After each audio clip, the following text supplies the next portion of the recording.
ಸಪ್ತಾಶ್ವ ಟಿವಿಗೆ ಸ್ವಾಗತ. ನಾನು ಶಮು ಶೆಟ್ಟಿ. ಕಾನೂನು ಎಲ್ಲರಿಗೂ ಒಂದೇ. ಅಧಿಕಾರ ದುಡ್ಡು ಇರುವವರಿಗೆ ಮಾತ್ರ ಕಾನೂನಲ್ಲ. ಇನ್ನು ಕಾನೂನನ್ನ ಕಾಪಾಡುವ ಪೊಲೀಸರು ಯಾವುದೇ ಪ್ರಭಾವಕ್ಕೆ ಒಳಗಾಗದೆ ನ್ಯಾಯದ ಪರ ಕೆಲಸ ಮಾಡಬೇಕು. ಈ ರೀತಿಯ ಘಟನೆ ಮರುಕಳಿಸುತ್ತಿದ್ದರೆ ಪೊಲೀಸ್ ಇಲಾಖೆ ಮೇಲೆ ನಂಬಿಕೆಯೇ ಹೋಗಿಬಿಡುತ್ತದೆ. ಹೌದು, ಏನಪ್ಪಾ ಈ ಘಟನೆ ಅಂತೀರಾ? ಕಂಪ್ಲೀಟ್ ಡೀಟೇಲ್ಸ್ ಕೊಡ್ತೀನಿ ನೋಡಿ.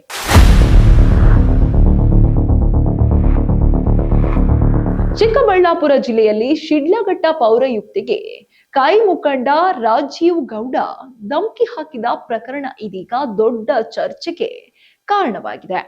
ಎಫ್ಐಆರ್ ದಾಖಲಾಗಿದ್ದು 8 ದಿನಗಳು ಕಳೆದರೂ ಆರೋಪಿಯನ್ನು ಬಂಧಿಸಲು ಪೊಲೀಸರು ವಿಫಲರಾಗಿದ್ದಾರೆ. ಪೌರಯುಕ್ತಿಗೆ ಬೆದರಿಕೆ ಹಾಕಿದ್ದ ಆರೋಪಿ ರಾಜೀವ್ ಗೌಡ ಕಳೆದ 8 ದಿನಗಳಿಂದ ಪೊಲೀಸರಿಗೆ ಚಳ್ಳೆಹಣ್ಣು ತಿನ್ನಿಸುತ್ತಿದ್ದಾನೆ. ಬೆಂಕಿಗೌಡನ ಮುಂದೆ ಮಂಕಾದ ಚಿಕ್ಕಬಳ್ಳಾಪುರ ಪೊಲೀಸರು ಈ ಪ್ರಕರಣದಲ್ಲಿ ಯಾವುದೇ ಕ್ರಮ ಕೈಗೊಳ್ಳದೆ ಕಾಲಹರಣ ಮಾಡುತ್ತಿದ್ದಾರೆ ಎಂಬ ಆರೋಪ ಕೇಳಿಬಂದಿದೆ. ಬೆಂಕಿಗೌಡನ ಬೆನ್ನಿಗೆ ನಿಂತು ರಕ್ಷಣೆ ಮಾಡುತ್ತಿದ್ದಾರಾ ಪ್ರಭಾವಿ ಸಚಿವರು ಎಂಬ ಪ್ರಶ್ನೆ ಸಾರ್ವಜನಿಕರ ನಡುವೆ ಚರ್ಚೆಯಾಗುತ್ತಿದೆ. ಪ್ರಭಾವಿ ಸಚಿವರ ಒತ್ತಡಕ್ಕೆ ಮಣಿದು ಚಿಕ್ಕಬಳ್ಳಾಪುರ ಜಿಲ್ಲಾ ಪೊಲೀಸರು ಬೇಲ್ ಸಿಗುವವರೆಗೂ ಟಚ್ ಮಾಡಬಾರದು ಎಂದು ವಾರ್ನಿಂಗ್ ಪಡೆದಿದ್ದಾರೆಂಬ ಸುದ್ದಿಯೂ ಕೂಡ ಹರಿದಾಡುತ್ತಿದೆ. ಇದರಿಂದಾಗಿ ಕಾನೂನು ಪಾಲನೆಗೆ ಬದ್ಧರಾಗಬೇಕಾದ ಪೊಲೀಸರು ರಾಜಕೀಯ ಒತ್ತಡಕ್ಕೆ ತಲೆಬಾಗಿದ್ದಾರೆ ಎಂಬ ಆರೋಪ ಗಂಭೀರವಾಗಿದೆ.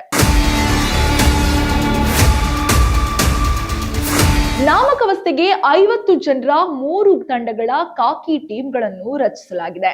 ಆದರೆ ಈ ತಂಡಗಳು ಕೇವಲ ಹೆಸರು ಮಾತ್ರಕ್ಕೆ ಇದ್ದಂತೆ ಯಾವುದೇ ಕಾರ್ಯಾಚರಣೆ ನಡೆಯದಿರುವುದು ಜನರಲ್ಲಿ ಅಸಮಾಧಾನ ಮೂಡಿಸಿದೆ. ಚಿಕ್ಕಬಳ್ಳಾಪುರ ಎಸ್ಪಿ ಕುಶಾಲ್ ಚೌಕ್ಸೆ ಈ 3 ತಂಡಗಳನ್ನು ಲೀಡ್ ಮಾಡುತ್ತಿದ್ದಾರೆಂಬ ಮಾಹಿತಿ ಇದ್ದರೂ ಶಿಡ್ಲಘಟ್ಟ ಪೊಲೀಸ್ ಠಾಣೆಯಲ್ಲಿ ಕುಳಿತು ಕೇವಲ ಮಾನಿಟರಿಂಗ್ ಮಾಡುತ್ತಿದ್ದಾರೆ ಎಂಬ ಆರೋಪ ಕೇಳಿಬಂದಿದೆ. ಸಾಮಾನ್ಯ ಜನರು ಹಾಗೂ ನಾಗರಿಕ ಸಂಘಟನೆಗಳು ಪೊಲೀಸರು ರಾಜಕೀಯ ಒತ್ತಡಕ್ಕೆ ಮಣಿಯಬಾರದು ಎಂದು ಆಗ್ರಹಿಸುತ್ತಿದ್ದಾರೆ. ಕಾನೂನು ಎಲ್ಲರಿಗೂ ಸಮಾನನಾಗಿರಬೇಕು. ಪ್ರಭಾವಿ ವ್ಯಕ್ತಿಗಳಿಗೆ ವಿಶೇಷ ರಕ್ಷಣೆ ನೀಡುವುದು ನ್ಯಾಯವಲ್ಲ ಎಂದು ಸಾರ್ವಜನಿಕರು ತೀವ್ರ ಆಕ್ರೋಶ ವ್ಯಕ್ತಪಡಿಸುತ್ತಿದ್ದಾರೆ. ಈ ಪ್ರಕರಣದಲ್ಲಿ ತಕ್ಷಣವೇ ನ್ಯಾಯ ದೊರಕಬೇಕು ಎಂಬ ಬೇಡಿಕೆ ಕೂಡ ಹೆಚ್ಚುತ್ತಿದೆ. ಈ ಕುರಿತು ಏನೇ ಕೇಳಿದರೂ Chikkaballapur SP Kushal Chouksey no comments ಎಂದು ಹೇಳುತ್ತಿದ್ದಾರೆ. ಅವರ ಮೌನವು ಜನರಲ್ಲಿ ಇನ್ನಷ್ಟು ಅನುಮಾನ ಹುಟ್ಟಿಸಿದೆ. ಪೊಲೀಸರು ನಿಷ್ಪಕ್ಷಪಾತವಾಗಿ ನಡೆದುಕೊಳ್ಳಬೇಕು, ಇಲ್ಲದಿದ್ದರೆ ಜನರ ನಂಬಿಕೆ ಕಳೆದು ಹೋಗುತ್ತದೆ ಎಂಬ ಅಭಿಪ್ರಾಯಗಳು ಸಾಮಾಜಿಕ ಜಾಲತಾಣಗಳಲ್ಲಿ ಹರಿದಾಡುತ್ತಿವೆ. ಶಿಡ್ಲಘಟ್ಟ ಪೌರಯುಕ್ತಿಗೆ ಬೆದರಿಕೆ ಹಾಕಿದ ಪ್ರಕರಣ ಕಾನೂನು ವ್ಯವಸ್ಥೆಯ ಮೇಲೆ ದೊಡ್ಡ ಪ್ರಶ್ನೆ ಎಬ್ಬಿಸಿದೆ. ರಾಜಕೀಯ ಒತ್ತಡಕ್ಕೆ ಮಣಿದ ಪೊಲೀಸರು ನ್ಯಾಯವನ್ನು ತಡ ಮಾಡುತ್ತಿದ್ದಾರೆಯೇ?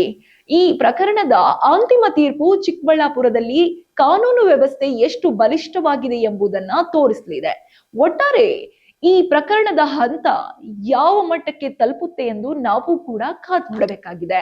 ಇದಾಗಿತ್ತು ಈ ಹೊತ್ತಿನ ವಿಶೇಷ ಸುದ್ದಿ. ಇನ್ನಷ್ಟು ಸುದ್ದಿಗಾಗಿ ನೋಡ್ತಾ ಇರಿ ಸಪ್ತಾಶ್ವ ಟಿವಿ. ನೋಡಿದ್ರಲ್ಲ ವೀಕ್ಷಕರೇ, ಇದೇ ರೀತಿಯ ಇನ್ನಷ್ಟು ಹೊಸ ವಿಡಿಯೋಗಳಿಗಾಗಿ ನಮ್ಮ ಸಪ್ತಾಶ್ವ ಟಿವಿ ಕನ್ನಡ ಚಾನೆಲ್ನ ಸಬ್ಸ್ಕ್ರೈಬ್ ಮಾಡಿ, ಲೈಕ್ ಮಾಡಿ, ಶೇರ್ ಮಾಡಿ. ಧನ್ಯವಾದಗಳು.